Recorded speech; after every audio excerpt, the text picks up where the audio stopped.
tentu dibutuhkan mukadimah yang kuat, tentu dibutuhkan usaha-usaha atau prepare yang akan kita persiapkan sebelum kita berlomba dan berkompetisi di bulannya para orang-orang soleh dan para orang-orang yang mencari kebahagiaan akhirat. Ma'asyiral muslimin, insyaallah kita akan lanjutkan kajian sirah nabawiyah kita. Pada pertemuan yang lalu kita telah sampaikan tentang permasalahan itu setelah Nabi SAW pulang dari Isra dan Mi'raj, kemudian Nabi keesokan harinya diajarkan oleh malaikat Jibril tentang tata cara dan waktu-waktu salat 5 waktu. Yang tentunya kita sudah sampaikan itu diajarkan salat zuhur, kemudian asar, kemudian maghrib dan isya. Bahkan dalam salat isya Nabi malaikat Jibril mengajarkan pada 2 waktu, di antaranya di awal waktu dan di sepertiga malam. Kemudian di salat zuhur juga datang di waktu yang lain di keesokan harinya di waktu yang akhir waktu zuhur, kemudian di asar juga di waktu akhir asar.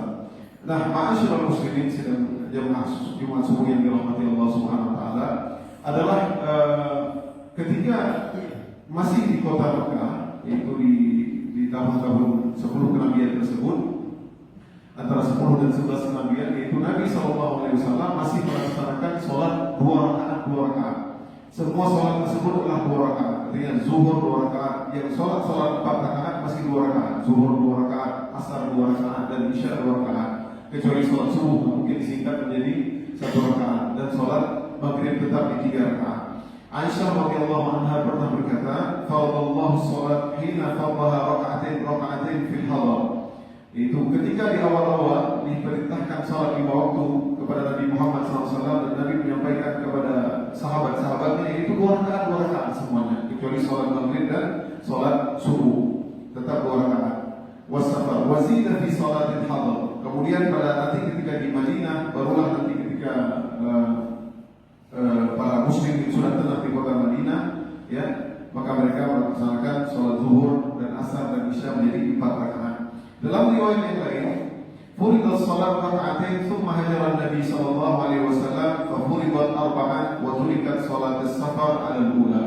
Maka awal-awal sekali diperintahkan salat adalah 2 rakaat, maka setelah Nabi hijrah ke kota Madinah diperintahkanlah salat-salat yang 2 rakaat yang hadar, itu yang zuhur, asar dan isya menjadi 4 rakaat, dan tetap 2 rakaat ketika salat seorang menjadi safar. Ketika orang bersafar, maka dia menjadi salat 2 rakaat.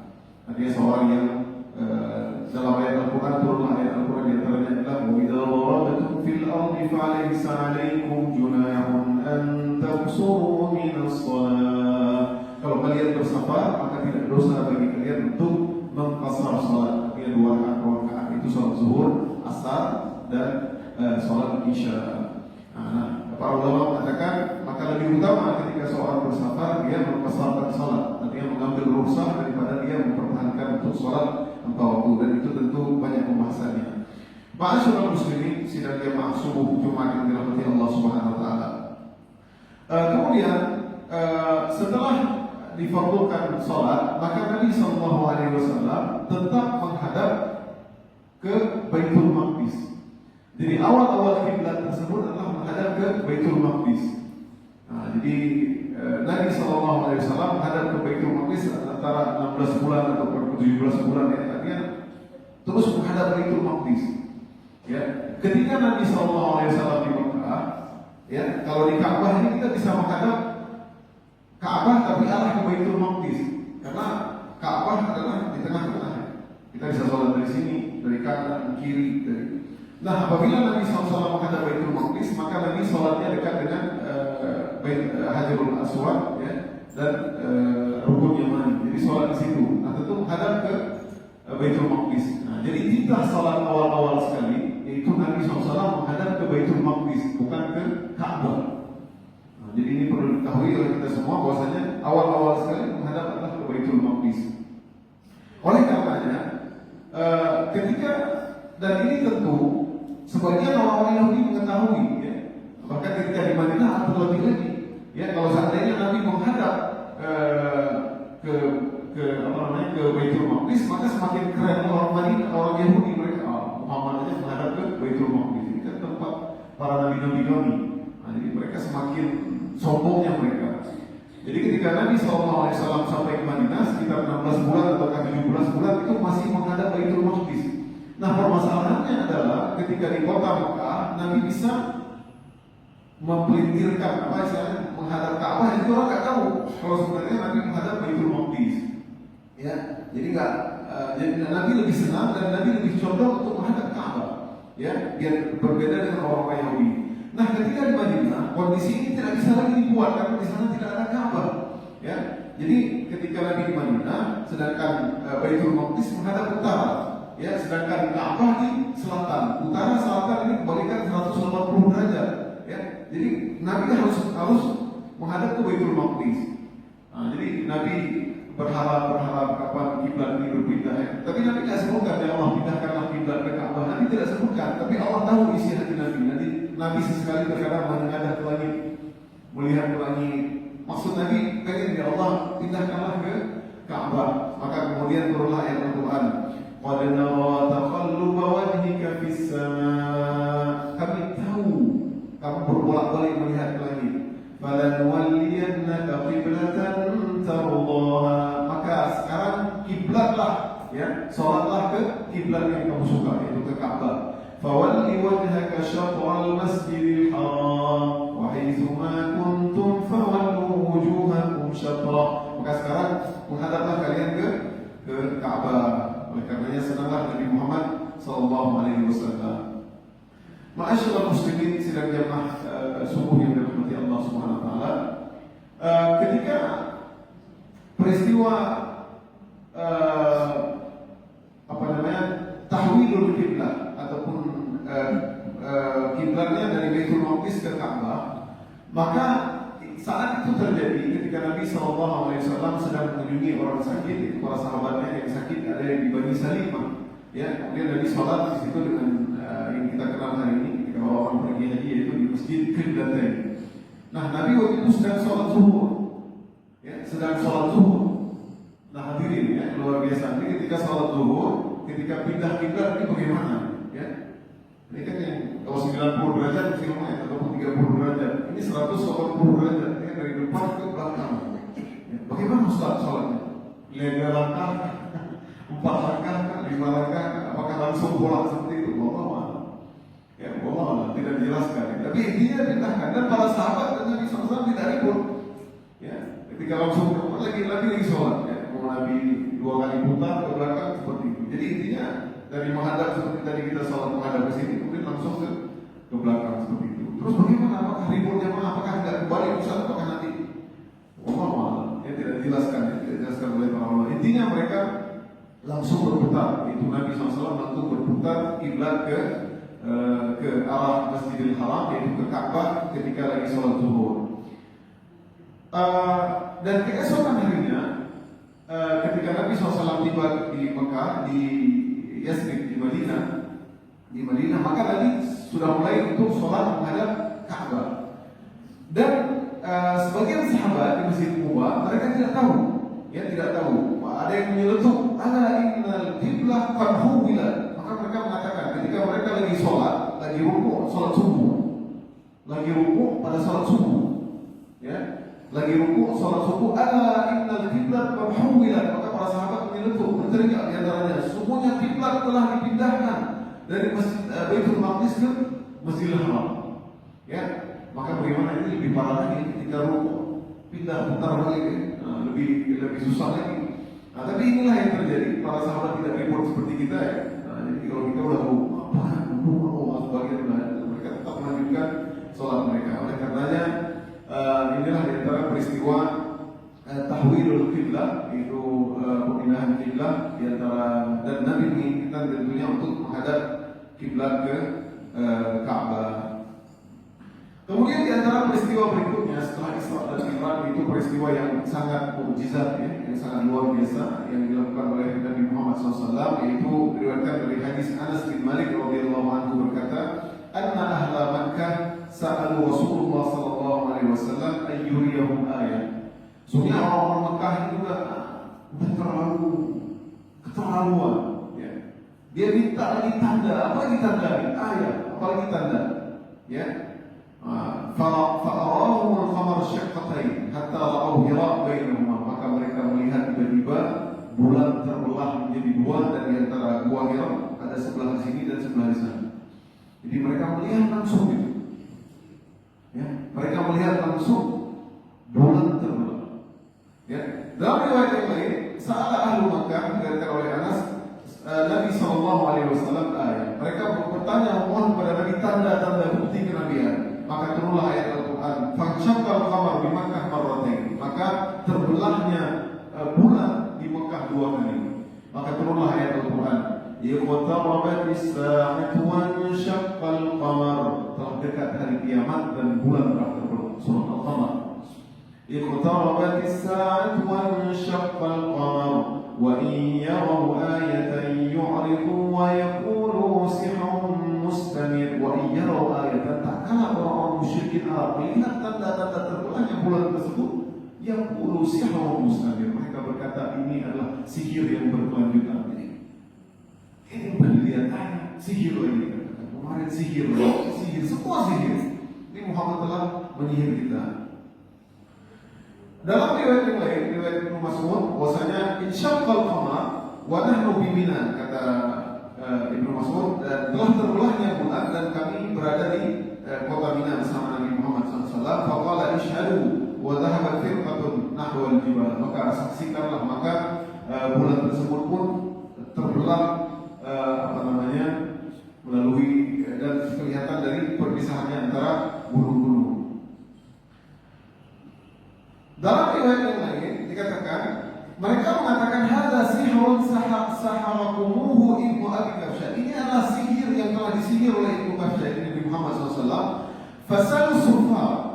Ini nggak mungkin kalau dia sihir kita, cuma kita aja yang tersihir. Coba tanya orang-orang yang lagi dalam perjalanan, mereka yang dalam perjalanan apakah dari ke Syam ataukah dari Syam menuju ke kota Mekah. Coba tanya mereka orang-orang yang saudagar yang lagi perjalanan.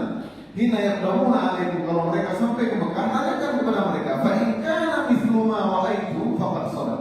Kalau seandainya mereka menjawab, mereka juga melihat bulan terbelah, maka sungguh Muhammad telah benar. Fasa'aluhu qalu na'am, maka mereka pun bertanya, tak sampai orang-orang yang sedang berpergian tersebut sampai kota Mekah, maka mereka bertanya, betul, ra'ainahu, kami melihat. Wa insyaqqal qamar, maka mereka pun mendustakan kembali. Mendustakan lagi, ya, tak percaya ini sihir juga, tetap sihir. Subhanallah, ya, orang-orang musyrikin Arab ini keras sekali kepalanya. Oleh karenanya tentang masalah ini, apakah dilihat semua ataukah seluruh dunia waktu itu melihat? Wallahu a'lam. Ya, Imam Hafiz Ibnu Katsir rahimahullah berkata, "Wa qad ajma'a al-muslimuna 'ala wuqu'i dzalika fi zamanihi 'alaihi salatu wassalam." Yaitu telah sepakat bahwasanya kaum muslimin terbelahnya bulan tersebut telah terjadi di zaman tersebut, dan itu adalah ahadits mutawatirah. Yaitu tentang terbelahnya bulan adalah diriwayatkan oleh lebih dari 10 sahabat. Hadis mutawatir. Kalau hadis mutawatir ini harus sangat-sangat kita percaya. Ya, kedudukannya setelah Al-Quran langsung hadis mutawatir diriwayatkan 10 orang sahabat. Hari ini kita katakan kalau seandainya hadis ahad, satu orang sahabat saja yang siqah, ya, yang memang terkenal kejujuran, maka kita percaya. Apalagi hadis diriwayatkan oleh 10 bahkan lebih daripada 10 orang sahabat. Dan telah terjadi di berbagai daerah, kata Ibnu Katsir. Qad syuhida dzalika fi katsirin min baqa'il ardh, dan telah tersaksikan terbelahnya rembulan tersebut di belahan dunia. Innahu arrafa dzalika fi ba'd biladil Hindi. Bahkan tercatat dalam peristiwa terbelahnya bulan itu di negara India, di biladil Hindi, negara Bangladesh, Afghanistan, ya, India telah terlihat. Ya, Ustaz, kalau seandainya terlihat, kenapa di Eropa mungkin orang tercatat? Apakah maka Allah Maha mungkin saja? Karena kita katakan, para ulama mengatakan di sini karena terjadinya pembelahan bulan tersebut di malam hari. Ya, maka para ulama mengatakan itu dikala seperti sekarang ini, yaitu 13, 14, 15 Hijriah. Ya, artinya di ayyamul bayd, di bulan-bulan terang. Ya, jadi enggak semua kelihatan. Bisa jadi masuk akal kalau seandainya kelihatan cuma orang-orang jazirah Arab saja, masuk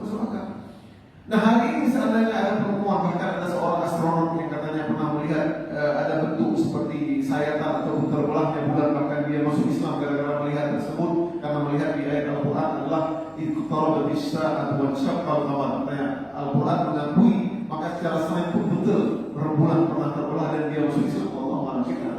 Sebelum mereka menemukan ini pun kita sudah percaya. Artinya sebelum mereka menemukan ini kita sudah percaya. Jadi kalau hari ini telah ditemukan oleh saintis, astronom bahwasanya bulan terbelah, kita sudah lebih dahulu itu kita percaya. Masyaallah muslimin sidang jamaah subuh yang dirahmati Allah Subhanahu wa taala. Kemudian Nabi sallallahu alaihi wasallam setelah peristiwa Syiqaqul Qamar itu banyak orang-orang yang juga pada Islam Mi'raj, orang-orang yang banyak tidak percaya dilihat rembulan juga mereka semakin mereka mengatakan ini sihir. Kemudian Nabi sallallahu alaihi wasallam tetap berdakwah. Ini luar biasa dakwah. Jadi kalau kita katakan kenapa orang-orang musyrikin tidak beriman, atau memang sebenarnya mereka percaya yakin, tapi memang kesombongan mereka tidak mau mengakui dan mengikuti Nabi Muhammad SAW.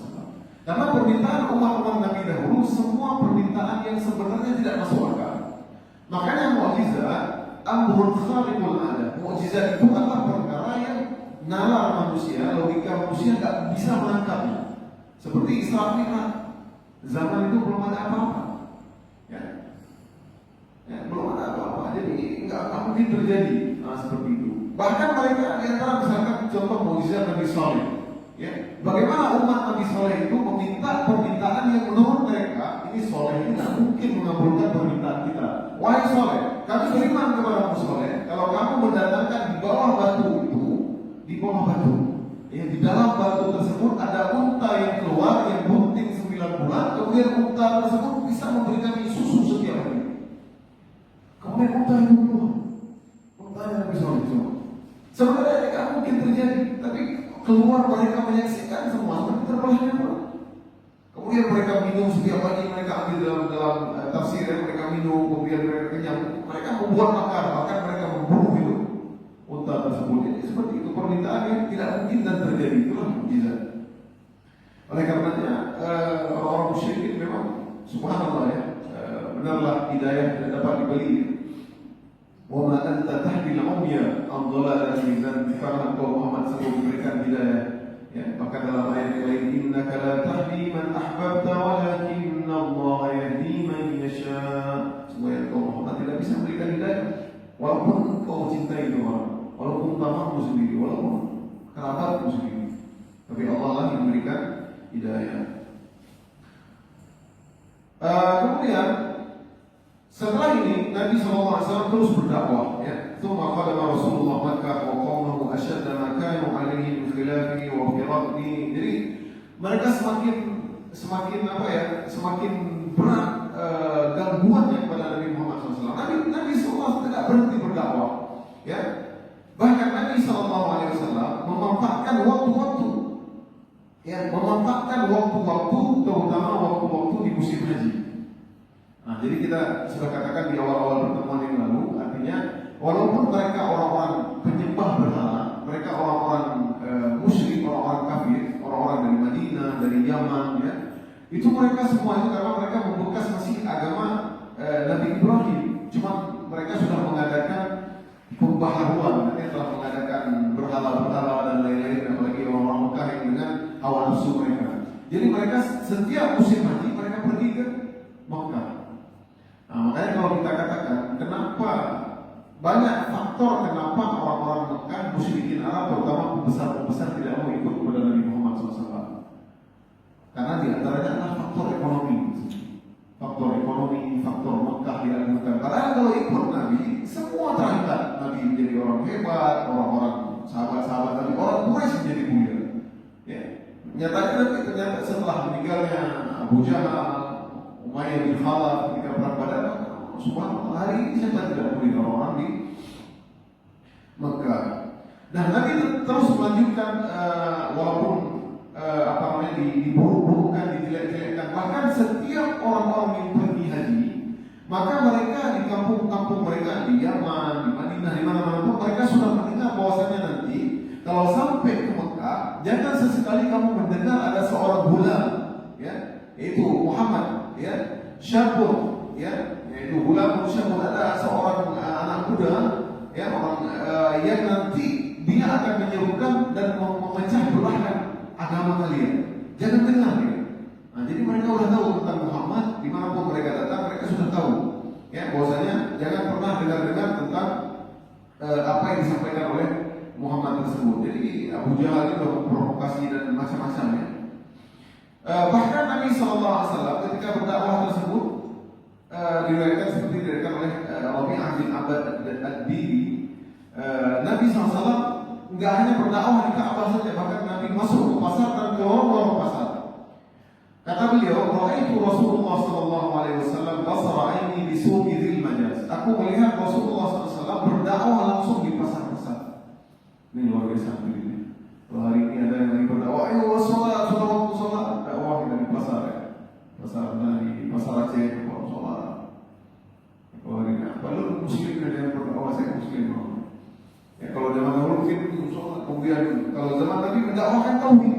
Kata Nabi, ya ayuhan nas, ya ayuhan nas, ya ayuhan nas, qulu la ilaha illallah tuflihu, qulu la ilaha illallah tuflihu. Katakanlah la ilaha illallah, tidak Tuhan selain Allah, maka kalian akan menang, kalian akan beruntung. Wa yadkhulu fi fijariha, dan Nabi pun masuk ke lorong-lorong, wan nasu mutaqassafuna alaihi, dan orang-orang mendengarnya saja, diam saja. Ya. Fama ra'aitu ahadan yaqulu syai'an. Aku pun tidak melihat orang pun mengatakan apapun, jadi semua orang diam. Karena Nabi terkenal orang yang jujur, yang baik. Wa huwa la yasmut, dan Nabi tetap tidak berhenti untuk mengajak manusia untuk katakanlah la ilaha illallah, menyeru kepada salat. Ya. Kemudian illa anna wara'ahu rajulan ahwal wadhi'al wajh. Akan tetapi aku melihat di belakang Nabi ini ada seorang laki-laki yang juli, sedikit juli, ya. Ahwal wadhi'al wajhi, dan dia ganteng, ya, orangnya ganteng, ya. Sedikit juli dan dia ganteng. Dzaqadiyatin, dia punya kepang dua, ya. Rambutnya dikepang dua, kayak apa? Ceweknya kayak wanita, ya, dikepang dua. Kemudian dia mengejek, yaqul innahu sabir. Dia mengatakan sabi, itu yang ngomong itu sabi, kadzib, pendusta. Fakultu man hada. Aku pun waktu itu tak kenal, ya, siapa orang ini dan siapa Muhammad. Man hada? Qalu Muhammad, itu yang ngomong, yang ngajak kita untuk la ilaha illallah itu Muhammad bin Abdullah. Wa huwa yadhkur nubuwah, dan dia menyebutkan tentang kenabiannya. Qultu, kemudian aku berkata, man hada alladhi yukadzibuhu? Siapa yang mendustainya, yang mendustakannya? Qalu ammahu Abu Lahab. Itu adalah pamannya Abu Lahab. Nah, jadi luar biasa ya. Jadi dakwah Nabi SAW yang selalu mendustakan di mana Nabi berada, Abu Lahab itu mengikuti.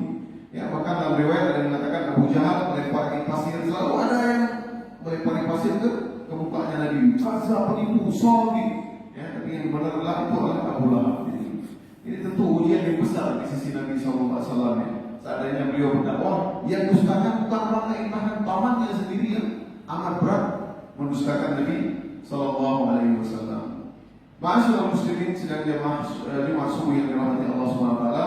Kemudian Nabi terus berdakwah sampai Nabi berdakwah, diantaranya adalah Islamnya diantaranya 4 orang pendatang. Jadi di musim haji tersebut Nabi berdakwah, diantaranya adalah berdakwah kepada seorang yang bernama Suwaid bin Samit, ya, Suwaid bin Samit. Jadi Nabi SAW kalau melihat ada orang-orang penting, ada orang-orang hebat yang datang, Nabi berdakwah. Ya, karena bisa jadi orang-orang hebat tersebut dia membuka kaum, dia nanti mendakwahkan ke negerinya, Nabi pun nanti akan bisa ditampung ke sana, bahkan dakwah akan tersebar, Islam akan tersebar di sana. Bahkan Nabi mengatakan waisannya sesungguhnya di Mekah ini sudah tidak aman. Adakah ala rajulin Yahudi? Adakah orang yang mau menaungiku biar aku bisa berdakwah, aku bisa hijrah ke sana, bisa pergi ke sana, biar aku bisa berdakwah? Sesungguhnya orang-orang Quraisy telah melemahkanku, mereka tidak menerimaku. Ya. Maka ketika Nabi SAW mendengar ada seorang yang bernama Suwaid bin Samit, maka Nabi SAW pun bertemu dengannya. Ya, dia datang dalam rangka haji ataupun umrah, ya, dan umrah. Wa kana Suwaidan innama yusammihi qaumahu fihim al-kamil, ya. Dan Suwaid ini digelar dengan seorang al-kamil. Kamil ini adalah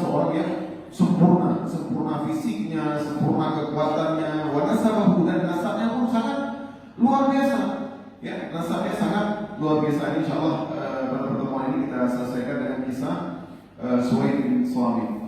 Kemudian ketika Nabi SAW bertemu dengannya, ya, Nabi pun mengajak dia untuk berbicara karena dia sudah mendengar nih, tapi karena dia seorang yang pintar, ya, ingin bertemu juga, dia tidak masalah. Kemudian dia mengatakan, "Fala'alla alladhi ma'aka mithlu alladhi ma'i." Bisa jadi yang engkau bawa Muhammad seperti yang aku bawa. Qala lahu Rasulullah, "Wa ma alladhi ma'ak?" Maka Nabi pun berkata kepada Suhaib bin Thabit, ada apa denganmu?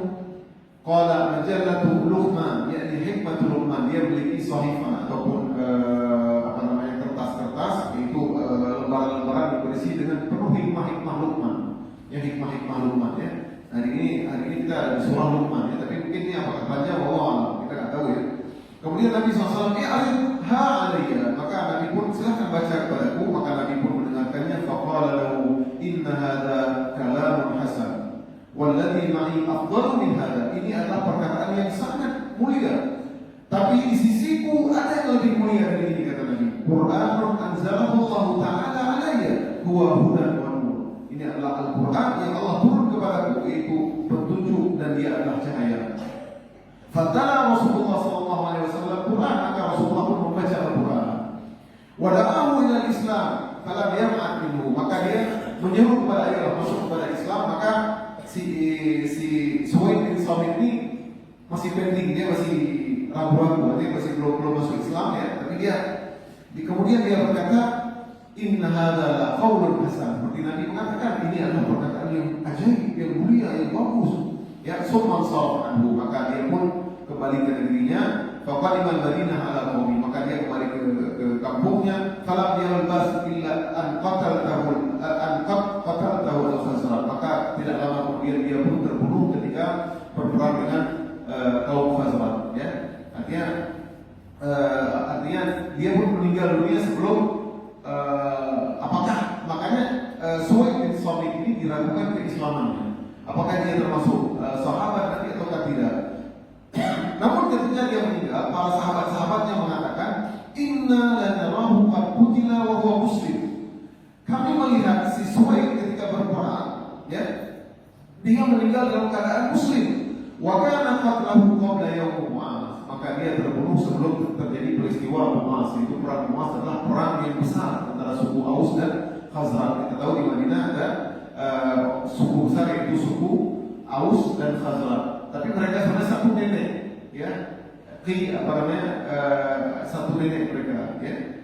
Tapi di Madinah juga ada suku-suku Yahudi, karena orang Yahudi berkumpul di sana karena mereka yakin bahwasanya Nabi akhir zaman akan hijrah ke kota Madinah. Jadi begitulah hadirin yang dirahmati Allah Subhanahu wa taala, bahwasanya silahkan terus berdakwah. Walaupun bisa jadi mungkin awal-awal dia tidak mau ikuti, kita terus berdakwah. Bisa jadi terkadang wallahu a'lam gara-gara kita adalah menunjukkan hidayah bagi dia. Bahkan sahabatnya mengatakan sebenarnya dia meninggal dalam kondisi muslim. Wallahu a'lam bishawab. Ma'asyiral muslimin sedang jamaah subuh yang dirahmati Allah Subhanahu wa taala, insyaallah pada pertemuan yang akan datang kita akan menyampaikan beberapa orang sahabat yang lain yang mereka juga akan masuk Islam di awal-awal sebelum Nabi hijrah ke kota Madinah, dan insyaallah kita akan lanjutkan pada pertemuan yang akan datang. Sedikit diinfokan kepada seluruh para jamaah yang mengikuti SG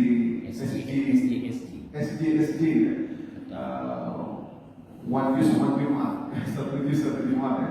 Dengan Ustaz Irwandi, insyaallah setelah kajian mungkin bisa langsung karena ada acara insyaallah dengan Ustaz Irwandi di Masjid An-Nur, ya, insyaallah. Baik hadirin, ini saja yang dapat saya sampaikan. Lebih dan kurang saya mohon maaf. Insyaallah semoga Allah memberikan kita kesehatan, kesempatan dan umur yang panjang sehingga kita bisa bertemu dalam bulan Ramadan, dan juga tentunya kita bisa bertemu di akhirat kelak bersama Nabi SAW. Kita mencintai Nabi dan kelak akan minum di telaga Nabi Muhammad SAW. Aqulu qawli hadza wa astaghfirullah li wa lakum. Subhanakallahumma wa bihamdik, asyhadu an la ilaha illa anta, astaghfiruka wa atubu ilaik. Assalamu